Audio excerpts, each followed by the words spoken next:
Beta function एक definite integral है जिसकी हम डेफिनेशन देते हैं कुछ ऐसे। सबसे पहले लेफ्ट हैंड साइड में होता है बीटा एम एन। ये बीटा का साइन है, ऐसे बी को थोड़ा सा अलग तरीके से बना दिया, बीटा एम एन। इसके अंदर जो m और n की वैल्यू होंगी वो हमेशा क्या होंगी, ग्रेटर देन 0।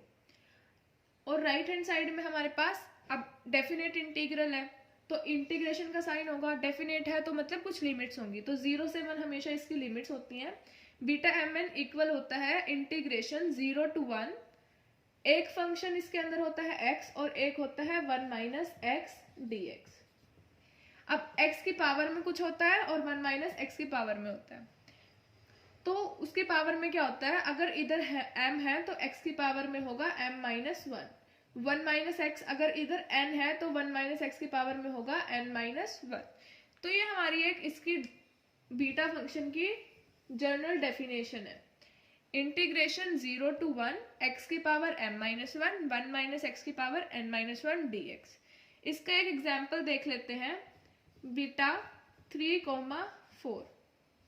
अगर मुझे इसे डेफिनेट इंटीग्रल की फॉर्म में लिखना है तो मैं बीटा 3,4 को कैसे लिखूंगी, इंटीग्रेशन 0 से 1 हमेशा होगा, एक x हमेशा होगा, 1 माइनस एक्स dx। अब हमें x की पावर सोचना है और 1 माइनस एक्स की पावर सोचना है। इधर m था तो इधर हुआ m माइनस 1, इधर n था तो इधर हुआ n माइनस 1, तो इधर 3 है तो x की पावर में क्या होगा, 3 माइनस 1, तो यानी कि 2। 4 का 4 माइनस 1 यानी कि 1 माइनस एक्स की पावर होगी 3। ठीक है, आ गया हमारा बीटा 3,4 का इंटीग्रेशन। एक और हम देख लेते हैं इसके अंदर एग्जांपल, फ्रैक्शन में देख लेते हैं।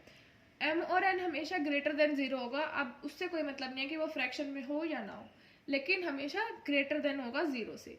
तो एक फ्रैक्शन वाला एग्जांपल ले लेते हैं, 7/2, 5/2।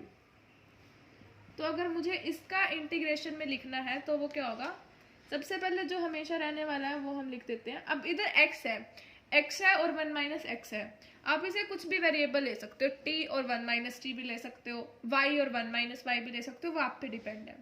तो x और 1 माइनस एक्स dx, x की पावर क्या होगी, m का m माइनस 1 बनता है तो 7/2 का क्या बनेगा, 7/2 माइनस 1 यानी कि 5/2। तो x की पावर होगी 5/2 और 1 माइनस एक्स की पावर क्या होगी, 5/2 माइनस 1 यानी कि 3/2। तो ये कुछ सिंपल से थे बीटा को इंटीग्रेशन की फॉर्म में लिखना, बीटा फंक्शन को इंटीग्रेशन की फॉर्म में लिखना। तो एक हम इससे क्वेश्चन कर लेते हैं। अब इसके अंदर क्या हो सकता है, बीटा को इंटीग्रेशन में और इंटीग्रेशन को बीटा में कन्वर्ट करने के लिए भी आ सकता है। तो बीटा इंटीग्रेशन को हम बीटा फंक्शन में कैसे कन्वर्ट करते हैं, अब इधर m माइनस 1 था, इधर क्या था m, यानी कि जो x की पावर है उसमें 1 प्लस करके हम बीटा के साथ लिख देते हैं, n माइनस 1 में 1 प्लस करके हम बीटा के साथ लिख देते हैं। लास्ट क्वेश्चन में क्या था, लेफ्ट हैंड साइड को राइट हैंड साइड में कन्वर्ट किया था, अब राइट हैंड साइड को लेफ्ट साइड में कन्वर्ट कर रहे हो। तो m माइनस 1 का m बनना था, यानी कि जो x की पावर थी उसमें 1 प्लस करके आपने बीटा के साथ लिखना है। तो इसका जो होगा बीटा फंक्शन बीटा, अब आपको ये सोचना है कि इधर और इधर क्या आएगा। तो x भी है हमारे पास, 1 माइनस एक्स है, देखो x 1 माइनस एक्स। अब m माइनस 1 3/2 दे रखा है, m minus 1 is equal to 3/2, तो m क्या होगा, 3/2 में 1 प्लस कर दो, 3/2 प्लस 1 यानी कि 5/2। ऐसे ही 7 प्लस 1 क्या हो जाएगा, 8। तो ये आपका आ जाएगा। इंटीग्रेशन को बीटा में ऐसे कन्वर्ट करते हैं, x की पावर में जो भी है उसमें 1 प्लस करके बीटा के साथ लिख देते हैं, और 1 माइनस एक्स की पावर में जो भी है उसमें 1 प्लस करके बीटा के साथ लिख देते हैं। तो इससे हम एक क्वेश्चन देख लेते हैं। तो ये क्वेश्चन देखो, इंटीग्रेशन 0 to 1 तो हमें भी चाहिए, dx divide by √1 minus x cube. अब ये क्वेश्चन इस फॉर्म में नहीं है तो आप कहोगे तो बीटा फंक्शन का क्वेश्चन ही नहीं है, बट ऐसा नहीं है, आपको हमेशा x और 1 माइनस एक्स ऐसे एकदम से नहीं दिख जाएगा, आपको उसे बनाना पड़ेगा क्योंकि इतने सिंपल क्वेश्चंस तो नहीं आएंगे। तो x और 1 माइनस एक्स आपको इसी के अंदर बनाना है, ठीक है। तो सबसे पहले तो आप क्या कर सकते हो, इंटीग्रेशन टू 0 to 1 ही चाहिए हमें। अभी आप क्या कर सकते हो, इसके अंदर देखने में क्या पता लग रहा है, क्योंकि इसके नीचे कोई डिनोमिनेटर नहीं था तो हम इस डिनोमिनेटर को न्यूमरेटर में लेके चल जाते हैं। तो क्या आ जाएगा 1 minus x cube raise to the power -1/2, नीचे 1/2 थी तो ऊपर जाके -1/2 dx। अभी भी ये इस फॉर्म में तो नहीं आया, बीटा फंक्शन की फॉर्म में तो नहीं आया। तो अभी आप देखो ध्यान से, तो इसके अंदर 1 माइनस एक्स है, इसके अंदर 1 माइनस एक्स क्यूब है। 1 माइनस, हमें 1 माइनस कोई भी वेरिएबल चाहिए, लेकिन इधर तो वेरिएबल का क्यूब है। तो आप इस एक्स क्यूब को ही कुछ लेट कर लो, लेट कर लो। एक्स क्यूब को मैंने टी लेट कर लिया, तो एक्स क्यूब को टी लेट कर लिया तो हमारे पास एक्स क्या आ जाएगा, t raise to the power 1/3। तो dx क्या आ जाएगा 1/3 t raise to the power -2/3।